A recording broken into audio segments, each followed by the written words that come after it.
আজকের যে এই বাস্তবতা নবগঠিত বিএনপির যে সরকার, এই সরকারের আপনি স্বাভাবিকভাবে প্রশংসা করেন। কিন্তু যদি সমালোচনা করতে বলা হয়, কিছু সমালোচনা আপনার এই সরকারের প্রধানতম দুর্বলতা হইল এই সরকার তার প্রায়োরিটি ঠিক করছে, পরিকল্পনা সুন্দর, এক্সিকিউট করার ক্ষেত্রে অনেক ধরনের সমস্যা পড়ছে এবং সেটা দ্রুত রিজলভ করার ক্ষেত্রে সফলতা খুব কম। 1 নাম্বার। 2 নাম্বার হইল বিএনপির যে পলিটিক্সটা, সেই পলিটিক্সের মধ্যে হইল যোগ্য এবং অনেস্ট লোক হবে সবচেয়ে গুরুত্বপূর্ণ। এই জায়গাটা এনশিওর করার ইকোসিস্টেমটা নষ্ট হয়ে গেছে।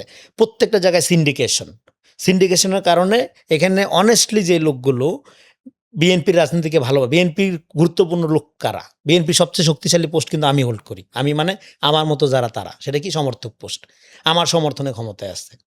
নেতাকর্মীরা কিন্তু গুরুত্বপূর্ণ না বিএনপিতে। বিএনপি অনেক বড় বড় নেতা ছিল, যখন ফালাই দিছে, দল যখন লাথি দিয়ে ফালাই দিয়েছে, আবার নাই হয়ে গেছে। তো ফলে বিএনপিতে গুরুত্বপূর্ণ পোস্ট হলো সমর্থক পোস্ট। সেই সমর্থকরা যেটা আশা করে যে একটা ন্যাশনাল ফিগার হবে, ন্যাশনাল ফিগার মানে যে সবার প্রতি ইনসাফ করবে, যে রুবুবিয়ার দৃষ্টিতে দেখবে, যে আমাকে ভোট দিয়েছে, যে আমাকে দেয় না, উভয়ই সমান এবং আনকন্ডিশনালি এই দেশপ্রেমিক এবং radically honest, Zia Rahman standard আর কি, সেই রকম লোকগুলোকে এম্পাওয়ার করা। তা না করে সিন্ডিকেট বেসড হওয়ার কারণে এখানে বিএনপির পলিটিক্সটা ফ্লারিশ করছে না। এটা একটা পার্টি আকারে, ওই যে অনেকে বলে না ক্লাবের মতো ফাংশন করে, কারণ ওই যে বিভিন্ন কোরাম ব্যক্তিগুলো ফাংশন করে। ফলে এইটা হলো বিএনপির একটা বড় রকম দুর্বলতা। এই দুর্বলতার কারণে যেটা হচ্ছে, বিএনপিতে প্রচুর ত্যাগী এবং নির্যাতিত যারা, তারা আরও হতাশ হয়ে যাচ্ছে। বিএনপিতে বেসিক্যালি একটা সন্ন্যাসীদের দল।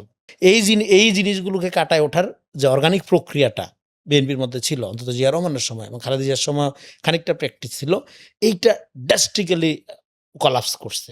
এটা শুরু করতে হবে ডেফিনেটলি তারেক রহমানকে, পার্টিকে তার রিভাইভ করতে হবে। বিএনপিকে খুঁজে পাওয়া যাচ্ছে না, সরকার বিএনপি ক্ষমতায়, আর পার্টি কোথায়? এই ধাক্কাধাক্কির মধ্যে তো একটা আত্মসম্মানের লোক যাবে না। ফলে তারে বাসার থেকে ধইরা আনা, তাকে হাতে পায়ে ধইরা না, রিকোয়েস্ট করে দায়িত্ব দিয়ে বসানোর যে প্রক্রিয়াটা, এটা বিএনপির মধ্যে নেই। যেই কারণে যে লোকগুলো অথর্ব শুধু না, অযোগ্য শুধু না, মানে বিএনপির রাজনীতির ধারে কাছে নাই, তারা বিএনপিকে রিপ্রেজেন্ট করতেছে।